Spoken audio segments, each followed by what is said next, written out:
இந்திய தேர்தல் ஆணையம் தமிழ்நாடு சட்டமன்ற பொதுத் தேர்தல் 2026 தொடர்பான தேர்தல் அட்டவணையை அறிவித்துள்ளது.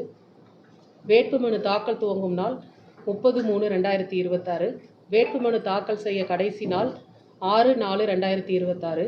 வேட்புமனுக்கள் பரிசீலனை 7/4/2026. வேட்புமனுக்களை திரும்பப் பெற கடைசி நாள் 9/4/2026.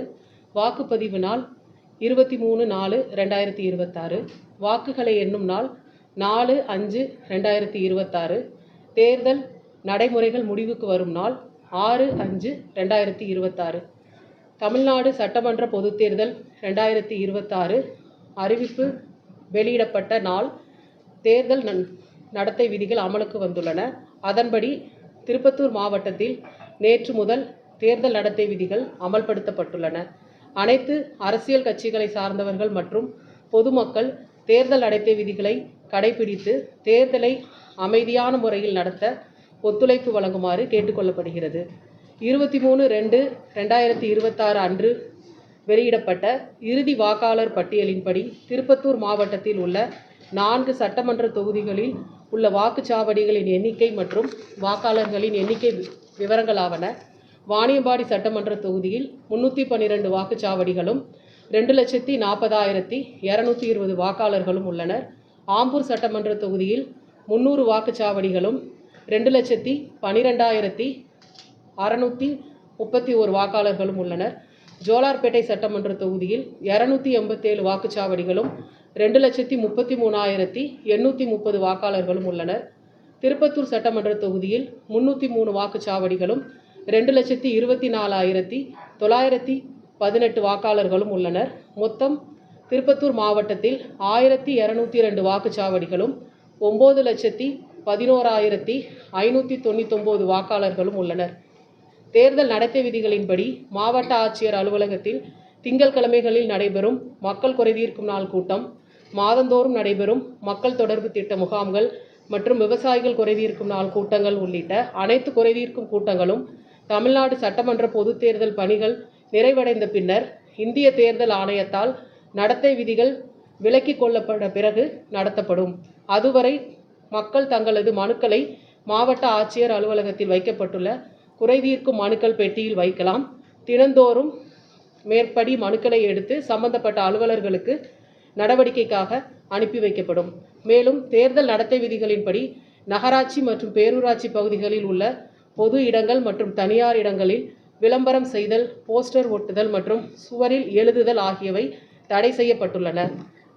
அரசியல் கட்சிகள் தேர்தல் பிரச்சார கூட்டங்கள், ஊர்வலங்கள் மற்றும் பிரச்சார வாகனங்களை பயன்படுத்துவதற்கு தொடர்புடைய தேர்தல் நடத்தும் அலுவலரிடமிருந்து உரிய அனுமதி பெற்ற பின்னரே அதனை மேற்கொள்ள வேண்டும். இதற்காக இந்திய தேர்தல் ஆணையம் வழங்கியுள்ள சுவிதா போர்ட்டல் மற்றும் ECI நெட் செயலி மூலம் குறைந்தது 48 மணி நேரத்துக்கு முன்னர் விண்ணப்பிக்க வேண்டும். மேலே தெரிவிக்கப்பட்ட அனைத்து தகவல்களும் நமது மாவட்டத்தில் உள்ள அரசியல் கட்சி பிரதிநிதிகளுக்கும் இன்று காலை 10 மணிக்கு நடைபெற்ற ஆலோசனை மற்றும் கருத்து கேட்பு கூட்டத்தில் விளக்கமாக கூறப்பட்டுள்ளது. மேலும் தேர்தல் அறிவிப்பு வெளியிடப்பட்டதை முன்னிட்டு நமது மாவட்டத்தில் உரிமம் பெற்றுள்ள அனைத்து துப்பாக்கி உரிமதாரர்களும் தங்களது படைக்கலன்களை அவர்களது காவல் எல்லைக்குட்பட்ட காவல் நிலையத்தில் உடனடியாக ஒப்படைக்க வேண்டும் என்று அறிவுறுத்தப்படுகிறது. தேர்தல் தொடர்பான புகார்களை பொதுமக்கள் இந்திய தேர்தல் ஆணையம் உருவாக்கியுள்ள CVGIL ஆப் என்ற செயலியின் மூலமாக தெரிவிக்கலாம். இதன் மூலம் பெறப்படும் புகார்களுக்கு 100 நிமிடங்களுக்குள் நடவடிக்கை எடுக்கப்படும். மேலும் தேர்தல் தொடர்பான புகார்களை திருப்பத்தூர் மாவட்ட தேர்தல் கட்டுப்பாட்டு அறை 24 மணி நேரமும் செயல்பட்டு வருகிறது. கட்டணமில்லா தொலைபேசி எண் 1800 425 7008 இதன் மூலம் தெரிவிக்கலாம். நன்றி. பறக்கும்படை ஒவ்வொரு தொகுதிக்கும் 8 மணி நேரத்துக்கு 3 டீம் அப்படின்னு 9 டீம் இருக்காங்க.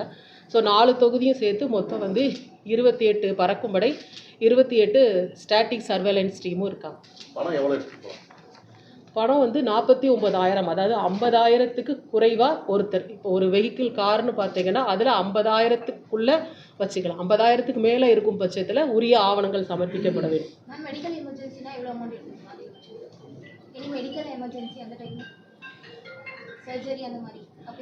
அதுக்கு உரிய நீங்கள் ப்ரூஃப் சர்ஜரி தான் பண்ண போகிறீங்கங்கிறதுக்கு ப்ரூஃப் இருக்கணும் இல்லையா?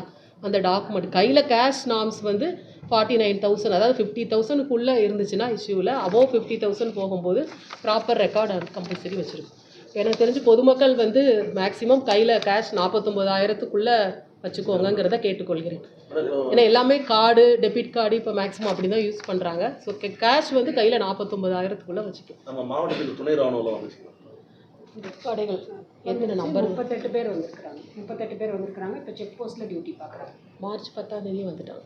சரி, அதே போல் இப்போ கூட வந்து கடைசி லாஸ்ட் டைம் நடந்த தேர்தலெலாம் பார்த்தீங்கன்னா இந்த அப்பாவி மக்களுடைய பணமெல்லாம் வந்து பறிக்கப்பட்டதுன்னெலாம் வந்து ஒரு இது போயிட்டு இருந்தது. இப்போ அந்த மாதிரி மக்களுக்கு, பொதுமக்களுக்கு நீங்கள் வந்து என்ன மாதிரியான அறிவுறுத்துறீங்களோ அதை மட்டும் சொல்லிட்டீங்கன்னா, எனக்கு வந்து உரிய ஆவணங்கள் இல்லாமல் எடுத்துகிட்டு போகிற பணங்கள் வந்து உண்மையாகவே வந்து சீஸ் பண்ணக்கூடாது. அதுதான் நீங்கள் அதை கொஞ்சம் தெளிவாக சொல்லிட்டீங்கன்னா நல்லா இருக்கும். இல்லை, நார்மலாக மக்கள்கிட்ட இந்த தேர்தல் நடத்தை விரும்புகள் உள்ள காலகட்டம் வரைக்கும் கையில் 50,000க்கு மேலே கேஷ் வச்சுக்க வேண்டாம். 50,000 மட்டும் எடுத்துகிட்டு போங்க. ஒரு எமர்ஜென்சின்னு கொண்டு போனீங்கன்னா இம்மிடியேட்டாக அதுக்கு ஒரு டீம் இருக்குது. அதுக்கு உரிய டாக்குமெண்ட் கொடுக்குற பட்சத்தில், அது கரெக்டாக இருக்கும் பட்சத்தில் ரிலீஸ் பண்ணிடுவோம். அதுக்கு நம்ம சென்ட்ரல் லெவலில் ஒரு பிடிஆர்டி தலைமையில் 3 பேர் கொண்ட ட்ரெஷரி ஆஃபீஸர், பிடிஆர்டி தலைமையில் ஒரு டீம் இருக்குது. உடனே எஃப்எஸ்டி எஸ்எஸ்டி பிடிச்ச பணத்தை கொண்டு வந்துடுவாங்க. டாக்குமெண்ட் ப்ரூஃப் இருக்க பட்சத்தில் ஹேண்ட் ஓவர் பண்ணிடுவோம். இம்மிடியேட்டாக அதை வந்து என்னோட கவனத்துக்கு வரும், ரிலீஸ் பண்ணிடுவோம். இது வந்து 50,000க்கு மேலே உள்ள கேஸ். ஸோ நீங்கள் எப்போவுமே ஒரு 50,000க்குள்ளே வச்சுருந்தீங்கன்னா சேஃப். இந்த மாதிரி இது வராது. பட் செக்கிங் கட்டாயமாக இருக்கும். ஈவன் என்னோடய வெஹிக்கிள் உட்பட செக் பண்ணுவாங்க. அதனால் அதை நீங்கள் அக்செப்ட் பண்ணி தான் ஆகணும். ஹைவேஸோ மெயினில் போகும்போது கட்டாயமாக அனைத்து வெஹிக்கிளும் வந்து வாகன சோதனைக்கு உட்படுத்தப்படும். கட்டாயமாக எல்லாருமே வெரிஃபை பண்ணுவாங்க.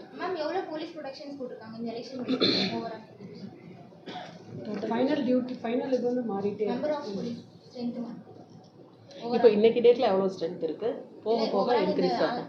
தேர்தல் ஆணையம் அறிவிச்சதுக்கு அப்புறம் ஒவ்வொரு டிஸ்ட்ரிக்ட் ஸ்ட்ரென்த் கொடுப்பாங்கல்ல, இவ்வளோ போலீஸ் ப்ரொடக்ஷன்ஸ் போட்டிருக்காங்க மெம்பர் ஆஃப்.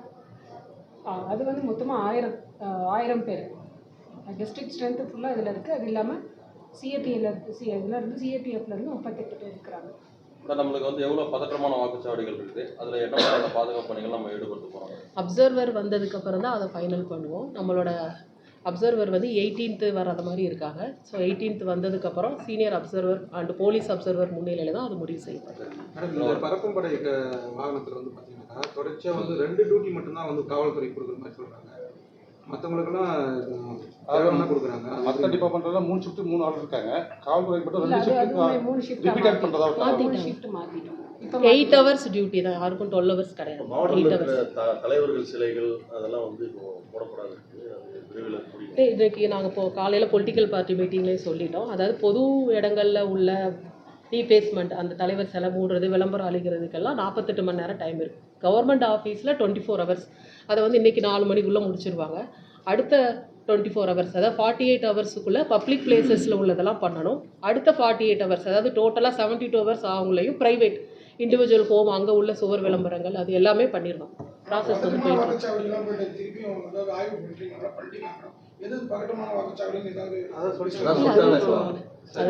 அப்சர்வர் முன்னாடி தான் சொல்ல முடியும். வெரிஃபை பண்ணிக்கிட்டே இருக்காங்க. ஒன்றே மேடம், இப்போ வந்து நீங்கள் வந்து நேர்மையாக நடத்தணும்னு தேர்தலில் வந்து முடிவு பண்ணி களத்தில் இறங்கி செஞ்சுட்ருக்கீங்க. போலீஸ் சைடில் வந்து பார்த்தீங்கன்னா நம்ம எஸ்பி ஆஃபீஸ்லேயே வந்து ஒரு எஸ்ஐ ப்ரோபேசைன்னு சொல்லிட்டு அவர் கிட்டத்தட்ட 7 வருஷமாக அங்கேயே இருக்கார். அதே போல் யோகானந்தம்னு சொல்லிட்டு இதே நம்ம திருப்பத்தூர் அம்பலூர் ஸ்டேஷன்லேருந்து வந்து டிஐஜி ஆஃபீஸில் இருக்காரு மேடம். இவங்க 2 பேருமே அங்கே இருக்கிறதால இங்கே இருக்கிற காவல்துறை சம்மந்தமாக சார்பாக பல ரகசியங்கள் வெளியே போகுதுன்னு சொல்லிட்டு பேசிக்கிறாங்க மேடம். அது மேலே நடவடிக்கை எடுக்காம இருக்கிறாங்க காவல்துறை. இந்த சொன்ன இஷ்யூ நேற்று கவனத்துக்கு வந்துச்சு. ஐஜி இது யோகா அந்த கன்சர்ன் பர்சனை மாற்றிட்டோம். அது எலெக்ஷன் ரிலேட்டட் ட்ரான்ஸ்ஃபரும் கிடையாது. பொதுவாக நீங்கள் சொல்லக்கூடாது. அது எலெக்ஷன் ரிலேட்டட் ட்ரான்ஸ்ஃபர். போன மார்ச் 4ஆம் தேதி போட்ட ட்ரான்ஸ்ஃபர். பட் அவர் இல்லை. இப்போ டிஜிபி வந்து உத்தரவு போடுறாரு மேடம். கடந்த 3ஆம் தேதி டிஜிபி வந்து உத்தரவு போடுறாங்க. இவரை வந்து இமீடியட்டாக வந்து எந்த நிர்வாகத்தினுடைய அடிப்படையிலும் பண்ணி அமர்த்தக்கூடாது அப்படின்னு சொல்லிட்டு ஒரு ஆர்டர் போட்டு இமீடியட்டாக போய் அவங்கள அங்கே ரிப்போர்ட் பண்ண சொல்கிறாங்க. ஆனால் இது வரைக்குமே அதாவது அந்த டிஜிபி ஆர்டரில் தர்மபுரி மாவட்டம் டு என்ன மாவட்டம் இருந்தது, வேலூர்னு இருந்தது. அதுக்கு வந்து திருப்பத்தூரில் டெப்டேஷன் அந்த ஆர்டரில் இல்லை. கரெக்டாக அந்த 2 எஸ்பிக்கு தான் டைரக்ஷன் இருந்தது. நம்ம எஸ்பிட்டே நேற்று அது சொன்னேன், மாற்றிட்டாங்க. இன்றைக்கி டேட்டில் அவர் இருக்கிறாரா? இன்றைக்கி அவர் ட்ரான்ஸ்ஃபர் பண்ணியிருக்கோம். ரிலீவ் ஆகிட்டார். பட் இது வந்து not related to election. Not related to இல்லை ரிலீவ் பண்ணிட்டாங்க. என் நாலேஜுக்கு வரும்போது அதில் திருப்பத்தூர் எஸ்பி இல்லாததுனால நான் சம் அதர் டிஸ்ட்ரிக்ட் நினச்சிட்டேன். பட் அவங்க சேலரி பே ஸ்கேல்லாம் இந்த டிஸ்ட்ரிக்டில் வாங்கிக்கிட்டு இருக்காங்கன்னு அப்புறம் டீட்டெயில் கிடச்சிது. சொல்லிட்டோம், இன்னைக்கு காலையில் மாற்றிட்டேன். சரி மேடம். நன்றி. தேங்க்யூ. இப்போ பொதுமக்கள் மட்டும் 49,000 ரூபாய்க்கு போனா அதிகாரிகள்லாம் பிடிக்கிறாங்க. ஆனா வந்து எம்எல்ஏ ஒன்றிய செயலர் கட்சியினர்கள்லாம் வந்து லட்சக்கணக்கில் இருக்கும். அதாவது தேர்தல் நடத்தை விதிமுறைகள் வந்துட்டா எல்லாரும் பொதுமக்கள், என்னை பொறுத்தளவு நீங்கள் அவங்க எல்லாரும் பொதுமக்கள் தான். இண்டிவிஜுவல் 49,000 மேலே வச்சுருந்தா உரிய டாக்குமெண்ட் கட்டாயம் காமிக்கணும், இல்லைன்னா சீசர் பண்ணிடுவோம். அது யாராக இருந்தாலும் சீசர் பண்ணுவோம். Okay madam.